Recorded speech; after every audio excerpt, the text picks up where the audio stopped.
Bonjour Lison Brugnon, présidente du syndicat Liberté Santé. Bonjour Michel, bonjour Bam. Bonjour Maître Prigent, Philippe Prigent. Bonjour monsieur. Alors, vous êtes avocat du syndicat Liberté Santé et vous menez une action qui s'appelle l'action des 9 bonimenteurs, qui a commencé il y a 1 an. On en est au 5e des bonimenteurs. Qui sont ces bonimenteurs? C'est des médecins de plateau qui ont, à l'époque de la crise du Covid, dit plein de choses et maintenant vous les amenez devant l'ordre des médecins.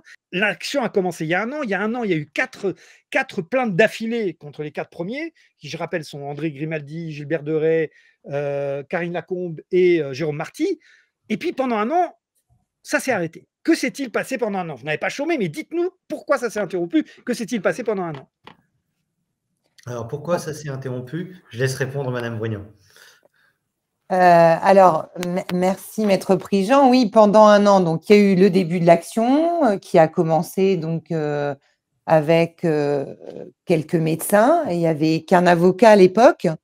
Et ensuite, nous avons changé de stratégie, nous avons changé d'équipe de travail. Et donc, il y a eu plusieurs avocats pour plusieurs médecins, plusieurs plaintes contre les médecins de plateau. Voilà. Et donc, ces actions, elles ont continué leur cours et je laisse Maître Prigent par rapport pour nous parler des délais. Merci. Alors, les délais sont dus au fait que les actions sont sérieuses. Pourquoi? On ne va pas se mentir, la propension naturelle de l'administration en place et des conseils de l'ordre est plutôt de ne pas sanctionner ce genre de dérapage consistant à raconter un peu n'importe quoi parce que c'était l'esprit général et l'opinion assez largement répandue. Donc, ce qui serait passé si l'action n'avait pas été sérieuse, ça aurait été, ce que font d'ailleurs souvent des juridictions disciplinaires ou administratives, un classement rapide. Là, l'opinion est visiblement différente parce qu'au lieu d'adopter rapidement une décision disant « il n'y a pas de problème, donc votre plainte est manifestement infondée », ce qui est permis par le Code de justice administrative à juste titre, il n'y a pas eu cette réponse parce qu'il voit bien qu'il y a une difficulté. D'ailleurs, dans le cas de l'un de ces médecins, un mémoire très charpenté, long, argumenté, à mon humble avis erroné, mais quand même très argumenté et très long, a été produit cet été. Pourquoi? Parce qu'il y avait un véritable problème en défense. Et en règle générale, quand un procès dure longtemps, c'est justement parce qu'il pose des questions sérieuses. Les juridictions disciplinaires, comme les juridictions en règle générale, ce qu'on fait tous dans notre travail de tous les jours, se disent, écoutez, ce qui est facile, on va le traiter rapidement, on va l'expédier. Quand on prend du temps, c'est parce qu'on dit qu'il y a une difficulté. Et là, effectivement, le Conseil de l'ordre, ou les conseils de l'ordre, parce que c'en a plusieurs, se retrouvent dans une situation un petit peu difficile, puisqu'ils auraient envie de classer rapidement. Ils voient qu'ils ne peuvent pas.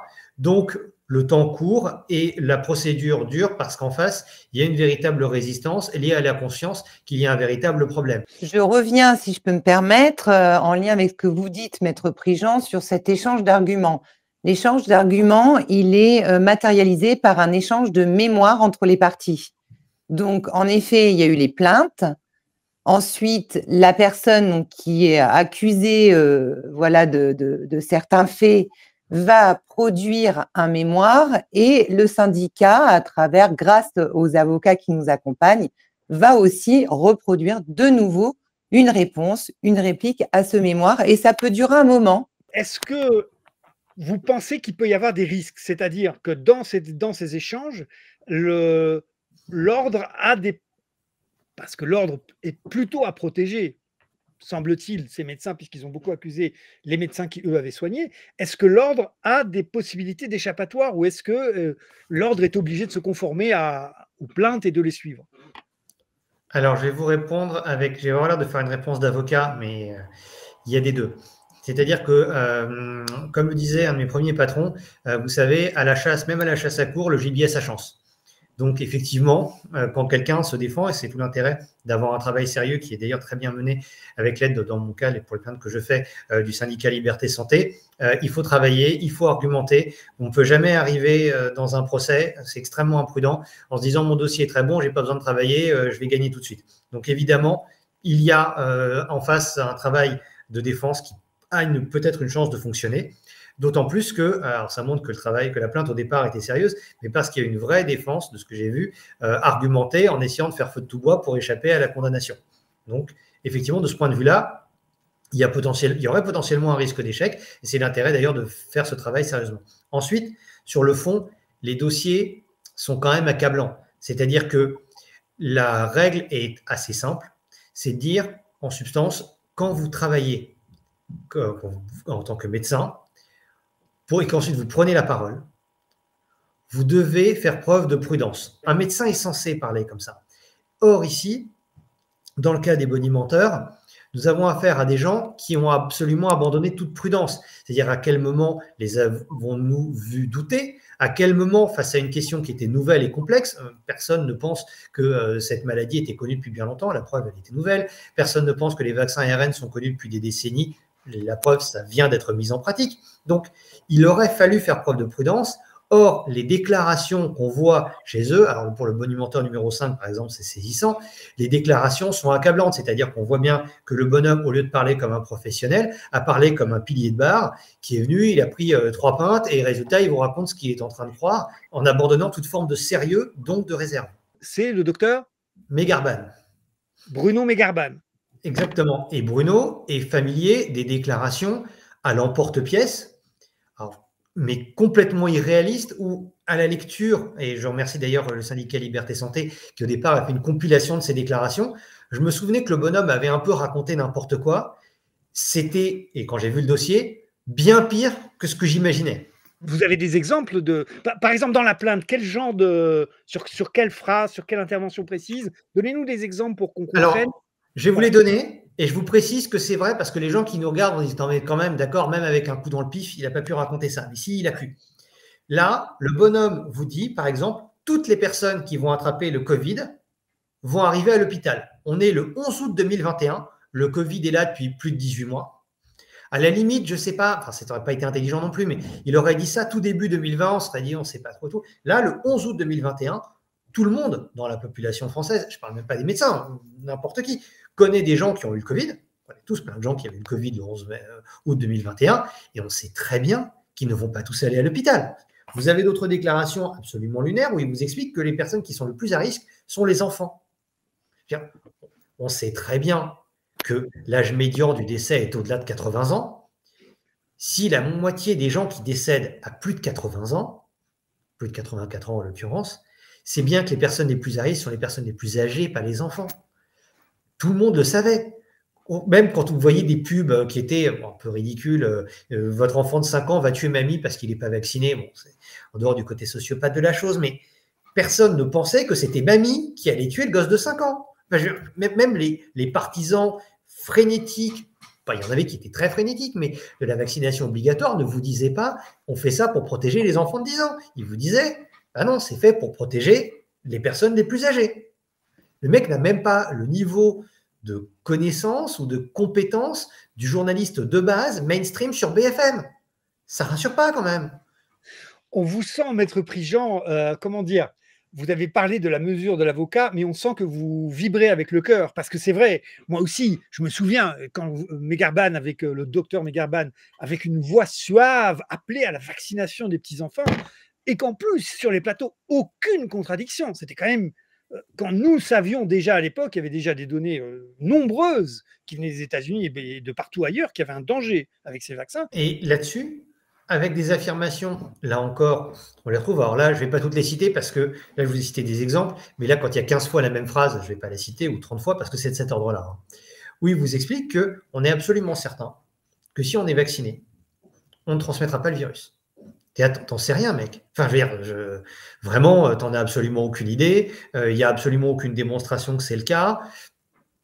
Même après coup, les fabricants de ces vaccins vous ont dit eux-mêmes plus tard qu'effectivement, ils n'avaient pas du tout de certitude que ça empêchait complètement la transmission. C'est-à-dire que le vendeur lui-même du produit n'était pas aussi enthousiaste que M. Megarban, alors que, c'est son produit, donc à la limite, c'est normal qu'il fasse de la pub parce que c'est ce qu'il est en train de vendre. Vous allez voir un fabricant de voiture, il va vous dire que sa voiture est géniale.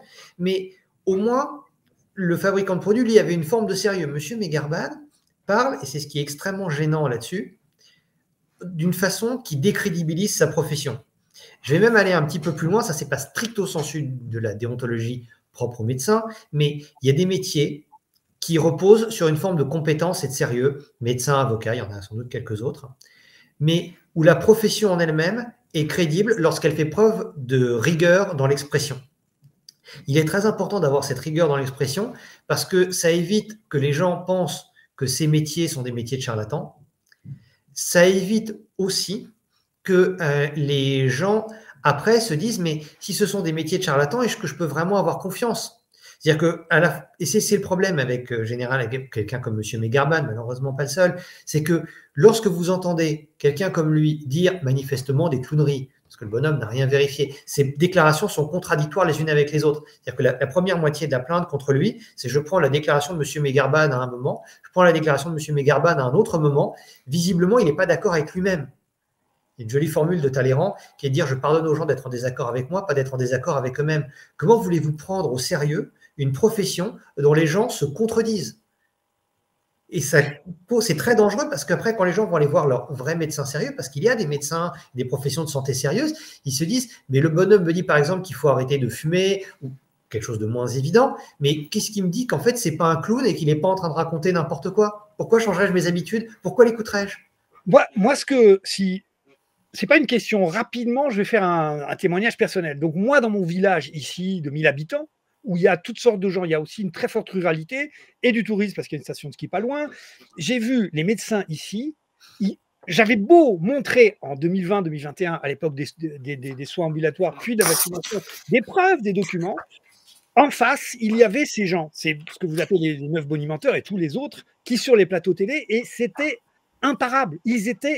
J'avais beau montrer des choses, et je pense que dans toute la France, les lanceurs d'alerte ont vécu ce problème, leurs paroles validées par la télé et par leur titre de professeur, c'est-à-dire qu'ils engageaient leur titre de professeur. Donc toute la médecine, eh bien les médecins sur place, les médecins généralistes que je connaissais ici, étaient sourds à des preuves scientifiques, ils n'écoutaient que eux.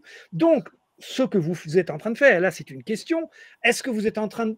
Parce qu'au-delà de eux, est-ce que quelque part, vous n'invitez pas toute la profession médicale à avoir une prise de conscience de la profondeur et de la gravité de ce qui s'est passé à travers ces 9 bonimenteurs? Oui, c'est une très bonne façon de le dire. C'est extrêmement grave parce que malheureusement, ça révèle un problème structurel. C'est-à-dire que l'on pourrait penser que l'amateurisme se manifeste dans le Covid, mais qu'autrement, ce sont des gens sérieux et raisonnables. Ce qui est grave, et ce que vous dites est tout à fait vrai sur le comportement en général des médecins, c'est qu'on a vu des gens qui ne faisaient preuve d'aucun... C'est même plus grave que d'aucun esprit critique, c'est qu'ils faisaient preuve de foi. On ne peut pas faire une politique sanitaire sur la base de la foi et de la croyance. Ça doit être quelque chose de beaucoup plus froid et rationnel, probablement ennuyeux d'ailleurs, j'en suis parfaitement conscient. Mais on se dit, quand on voit le comportement de M. Megarban, mais la façon dont une bonne partie de la profession médicale agit derrière, c'est « mais vous croyez sans preuve ». Vous nous dites par exemple, déclaration de M. Megarban que je vous ai citée, ou encore lorsqu'il vous disait « ça empêche complètement le décès, ça empêche complètement les formes graves, ça empêche complètement la contamination. Si vous avez eu 2 doses, vous êtes complètement protégé. Bon, en fait, il en faut une 3e, puis il en faut une 4e. Mais attends, il y a 6 mois, tu nous as dit le contraire. » Et le problème fondamental qu'on voit avec beaucoup de médecins, et malheureusement, je crains que M. Megarban soit plus le symptôme que la véritable cause, parce que c'est plus général que ça, c'est de se dire, en fait, il y a des gens qui croient sans aucune vérification, mais à ce moment-là, remplaçons-les par des intelligences artificielles, et puis d'ailleurs, même l'intelligence artificielle se posera des questions que le médecin ne se posera pas, parce que l'intelligence artificielle n'est pas autant persuadée par BFM. Là, c'est très important ce que vous dites avec l'intelligence artificielle. Si on était soupçonneux dans toute cette crise, on pourrait presque se demander, est-ce qu'un des buts de tout ça n'a pas été la destruction de la confiance que la population avait avec les médecins? À nouveau, je parle ici de mon village, les médecins, sa parole est sacrée pour les gens. Les gens font confiance depuis des générations à des médecins qui se succèdent. Et donc, pour l'instant, la population, tout le monde est dans une espèce de deuil du cyclone. Tout le monde a compris qu'il y a eu quelque chose de grave, mais personne ne le dit encore, à part nous, lanceurs d'alerte et quelques personnes qui nous suivent. Mais on sent que ça va sortir. Et le risque le plus important, me semble-t-il, c'est la destruction du lien de confiance entre la population et les médecins, qui pourrait conduire des fous qui voudraient gouverner et de conduire ça vers l'intelligence artificielle. Est-ce que notre rôle n'est pas de rétablir ce lien de confiance, malgré ce qui s'est passé, entre la population et ses médecins et ses soignants? Alors, probablement vous choquer un peu, mais je crains que ça ait été un révélateur d'un problème et que le problème existe indépendamment de la volonté des gens. C'est-à-dire que malheureusement, beaucoup de médecins, pas tous, mais beaucoup de médecins, malheureusement, ne sont des gens pas très sérieux. Ils répètent ce qu'ils entendent, ils répètent un cours, ils répètent ce qu'une autorité de santé va leur dire, mais manifestement, il y a un énorme problème ça touche pas seulement à la médecine, ça existe dans d'autres domaines, mais de croire sans preuve. Et là-dessus, l'idée que je ne considère pas que la confiance dans les médecins soit un objectif en soi. Je crois que l'objectif n'est pas tant que les médecins aient la confiance des gens, l'objectif serait plutôt que les médecins méritent la confiance des gens. Et malheureusement, la seule façon de mériter la confiance, c'est d'être puni lorsqu'on l'a trahi. Je suis désolé de dire, ça peut être un peu brutal, mais si on s'aperçoit que l'incompétence caractérisée, la nullité ne donne pas lieu à des sanctions, à ce moment-là, les gens obtiendront, peut-être les médecins obtiendront la confiance des gens, mais ils seront toujours aussi nuls. Et je dis ça, j'ai vu la même chose à propos de ma propre profession. J'ai vu des avocats ou des magistrats pendant cette crise qui racontaient n'importe quoi. On a eu des exemples au Conseil d'État où l'administration disait quelque chose. Je disais, bon, bah, c'est très sympathique, est-ce qu'on pourrait avoir les preuves? Non, il n'y a pas de preuves, on va les croire quand même. Et si vous êtes juge et que vous dites que quelqu'un a dit quelque chose, je le crois, c'est pas possible d'être juge en faisant ce métier-là. Est-ce qu'on ne doit pas quand même faire une différence entre des gens comme le docteur Bruno Megarban et les autres bonimenteurs, je les rappelle, les 4 précédents, De Ray, Grimaldi, Lacombe et Marty, et puis les suivants qui viendront, est-ce que vous, par cette action, en montrant la culpabilité parce qu'ils ont influencé la population, ça ne permet pas aux médecins de base qui les ont crus de s'amender, de changer? C'est-à-dire, est-ce que les médecins qui vont nous écouter, qui à l'époque ont invité leurs patients à se faire vacciner, est-ce qu'ils n'ont pas maintenant, grâce à votre action, le choix entre 2 choses? Couler avec le Titanic de ceux qui ont probablement commis de graves méfaits, ou s'en désolidariser et dire, rejoindre le syndicat Liberté Santé. entre autres, rejoindre le syndicat, en tout cas rejoindre tous ceux qui disent il y a eu un problème. Est-ce qu'il n'y a pas la possibilité, je ne sais pas si c'est le pardon, mais de s'amender, de se changer, n'est pas offerte encore aux médecins, mais elle ne sera pas offerte longtemps. C'est le moment maintenant, peut-être pour eux, de se désolidariser des bonimenteurs et de rejoindre, vous ou nous, les lanceurs d'alerte, pour dire on s'est trompé et on parle. Alors, oui, j'aimerais, pardon. Donc, j'aimerais intervenir en tant que présidente du syndicat Liberté Santé, qui s'est créé quand même il y a maintenant 3 ans, et revenir sur ce que vous dites. Dans un premier temps, Michel, je pense que tu es en train de parler de la réconciliation. Parce que pendant toutes ces périodes où ont été donc diffusées ces informations, où d'autres médecins ont essayé de parler, où un débat contradictoire a essayé de se mettre en place, il n'y en avait pas. Ça a été une souffrance pour tout le monde, hein, voilà, pour la population, pour le milieu médical, paramédical. Voilà, tout le monde a beaucoup souffert en tout cas, de ne pas pouvoir avoir un débat contradictoire. Certains avaient des idées, essayaient d'en parler, ils étaient attaqués, je reviendrai dessus. D'autres avaient des idées, ils en parlaient librement sur les plateaux télé et il n'y avait pas de possibilité de contredire ce qu'ils disaient. Et donc, pas de débat. Au sein du syndicat Liberté Santé, nous, priorité, c'est vraiment de défendre l'honneur de la profession face à la perte de confiance. Donc, nous, on ne pouvait pas rester sans rien faire. C'est dit que voilà, il était important d'empêcher les médecins qui ne respectent pas la déontologie d'influencer au travers des médias la population ou même d'autres professionnels, et qu'il était important de respecter le consentement libre et éclairé pour chacun. Est-ce que ce n'est pas une manière aussi, comme tu disais, Lison, de rendre honneur à tous les médecins qui, eux, ont soigné à l'époque du Covid, puis on dit attention, le vaccin n'est pas assez testé, les premières données sont mauvaises. Est-ce que ce n'est pas aussi une manière de les honorer, eux? Alors, les honorer, oui, mais dans tous les cas, amener de la justesse, de l'équité dans le traitement de chaque médecin qui sont intervenus dans cette période-là. Et comme tu dis, qui ont soigné et qui ont accompagné des personnes, des patients qui n'ont jamais été hospitalisés, même pas à l'hôpital, ni en urgence, ni en réanimation, et qui aujourd'hui sont attaqués et que nous accompagnons et que nous défendons. Voilà. Et pour lesquels nous participons, pour certains, à leurs frais aussi juridiques, parce que c'est des médecins qui ont tout perdu aujourd'hui, pour la Oui, plupart. parce que votre action, si je comprends, enfin, vous avez défendu à l'époque du pass sanitaire, à l'époque des suspensions, des soignants suspendus, c'est avec ça que vous êtes né, votre syndicat. Mmh. En fait, c'est une action sur deux jambes. Il y a la jambe des bonimenteurs pour montrer la faillite, et il y a la jambe de la défense de ceux qui ont… Ceux qui ont mené d'autres actions. Parce que ces médecins qui parlent, comme les médecins que là, le syndicat Liberté attaque pour prise de parole, on ne les attaque pas sur autre chose. Ils ont été présents pendant la crise du Covid. Ils ont œuvré. Ils ont accompagné des personnes. Nous, ce qu'on leur reproche, c'est d'être des influenceurs à un moment donné.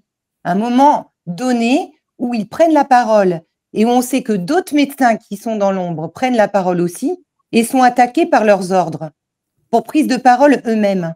Donc, comme tu dis, il y a quelque chose là de remettre l'honneur sur les médecins qui ont eu, comme le disait Maître Prigent, le désir de prudence dans ce contexte-là, avec à l'époque des données qu'on n'avions pas, à l'époque des données que nous avions, et certains ont dit vraiment des bêtises et ont menti même, et d'autres, pendant que d'autres médecins sur le terrain tiraient l'alerte, informaient leurs patients avec des données qui étaient vérifiées et qui souhaitaient un débat contradictoire, afin que tout le monde soit en paix et que justement l'image de la profession soit restaurée à ce moment-là, puisqu'il y avait les anti, les pros, les ci, les là, et en fait, c'est pas bon pour la population, en fait. Où est la confiance?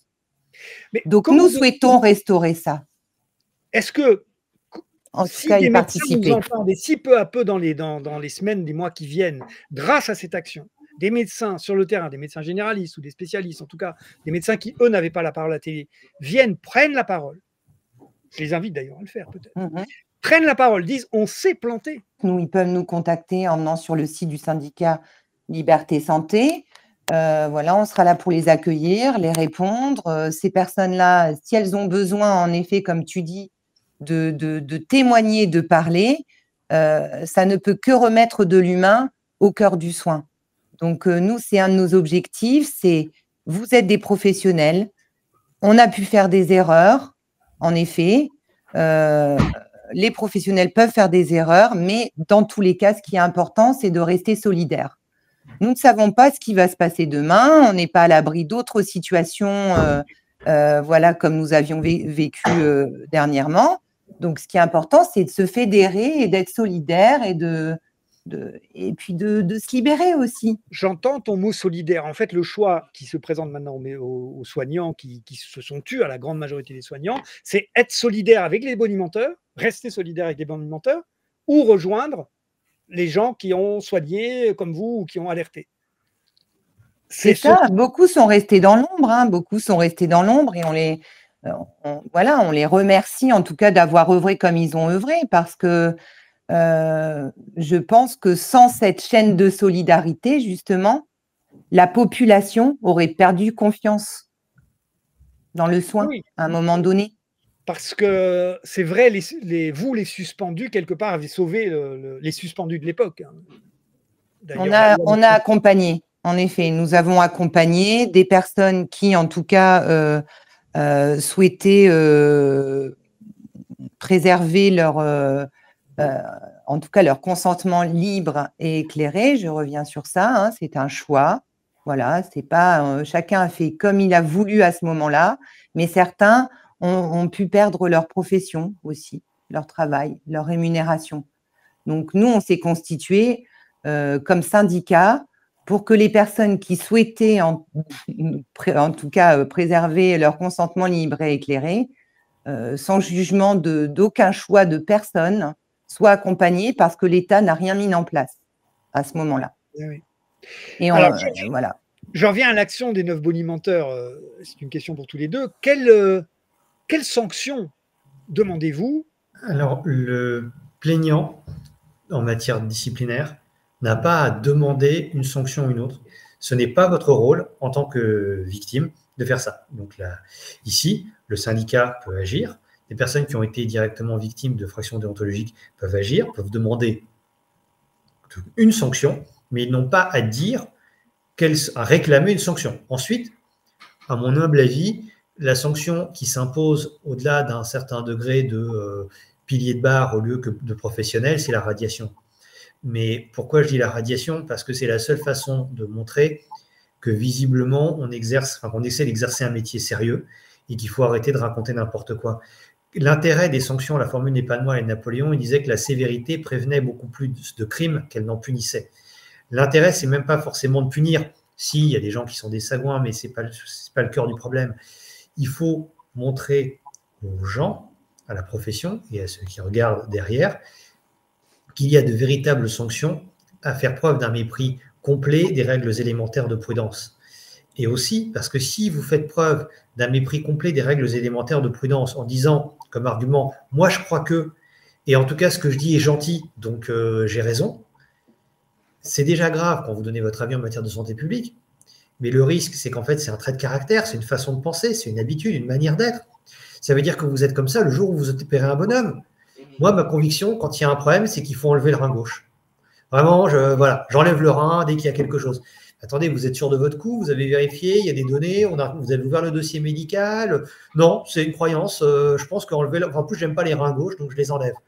Il faut, à mon humble avis, et ça, je reconnais que c'est pas à moi de décider, mais prononcer des radiations aussi pour que les gens voient que la sanction est réelle et sérieuse.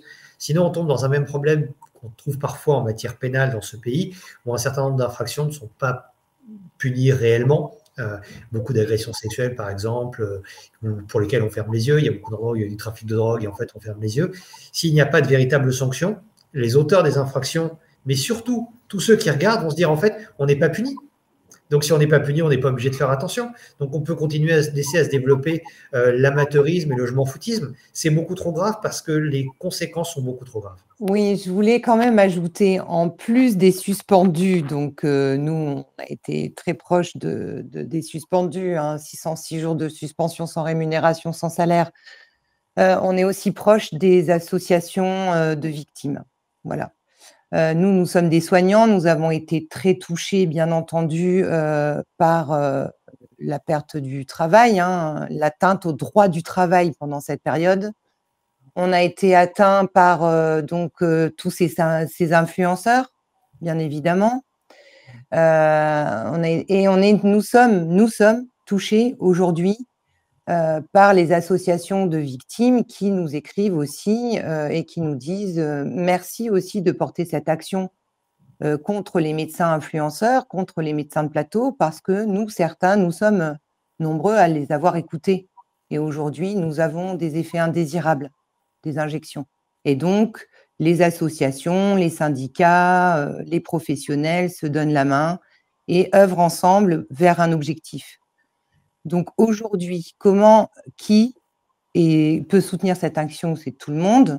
Bien évidemment, on attend les victimes, puisque les victimes, elles nous ont aussi contactés en nous disant « Nous, on souhaite participer à l'action des bonimenteurs.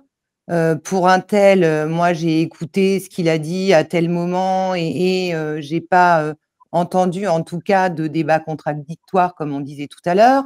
Moi, j'ai fait confiance. » Donc oui, nous attendons aussi les victimes que nous soutenons. Et voilà, je leur porte ce discours aujourd'hui, là, en public. Nous vous soutenons et rapprochez de nous aussi pour qu'on mène des actions concomitantes. Voilà. Oui, j'ai l'impression, parce que pour être proche aussi des associations de victimes, quand je pense à Aviv, Verity, on a une autre dose, enfin, il y en a plusieurs. Et leurs familles. Et leurs familles, oui. Et me viennent immédiatement des gens que je côtoie, qui sont victimes, ou des parents de victimes, et c'est tout de suite, le cœur se serre quand on y pense. Mais ils font un nombre, il y en a de plus en plus, il y en a qui deviennent conscients, parce qu'il y en a qui ne savent pas qu'ils sont victimes. Et en fait, ils vont probablement, j'ai l'impression que l'avenir, c'est ça, c'est-à-dire tout le monde va se réunir, va se rassembler autour des plaintes des victimes, autour des plaintes ordinales que vous menez, et pour que la vérité sorte. Enfin, la vérité. Voilà. Pour que la vérité sorte, Michel, je pense pour que la vérité sorte, et si je peux me permettre, pour que ça ne se reproduise plus, qu'il y ait enfin Oui, des débats contradictoires, voilà, quand il y a des situations de crise sanitaire comme nous l'avons vécu, la déontologie qui a été bafouée pour certains et punie pour certains et pas pour d'autres, ce n'est pas acceptable. Le droit du travail qui a été bafoué, ce n'est pas acceptable. Des victimes qui ressortent de cette période de crise avec des essais voilà, sur des produits qui n'étaient pas validés, ce n'est pas acceptable. Aujourd'hui, nous devons tous faire un constat de ce qui s'est passé. Ce n'est pas acceptable. Donc, la vérité, remettre de l'ordre, que le Conseil de l'ordre, les conseils des ordres départementaux soient confraternels, que les conseils des ordres régionaux puissent, porter un jugement, prendre des décisions par rapport à des comportements des médecins qui n'ont pas été corrects pendant cette période, que chacun fasse son travail, qu'on s'écoute, qu'on se réconcilie et qu'on avance tous ensemble pour que le soin en France soit un soin à visage humain avec des professionnels qui marchent main dans la main et qui se comprennent. Voilà. bon, Et il qui est font du probable. bon travail pour les citoyens. Voilà, donc en 2025, on va faire nombre. Tous les gens essaimés, éparpillés, nous tous, vous, nous les lanceurs d'alerte, on se rassemble parce que tous les gens lésés, comme tu disais, ben on est nombreux. On va faire nombre, puis on redit aux gens voilà, que l'action des bonimenteurs ne s'était jamais arrêtée. Elle bat son plein, elle est en plein milieu, on est au 5e Oui. bonimenteur, Bruno Mégarban, 4 autres arrivent. Vous ne pouvez pas révéler les noms, vous les révélerez au fur et à mesure. Et voilà, on va accompagner votre action et nous tous, on se rassemble et en 2025, la vérité sort. Et s'ils ne veulent pas la sortir, eh ben on les forcera à la sortir.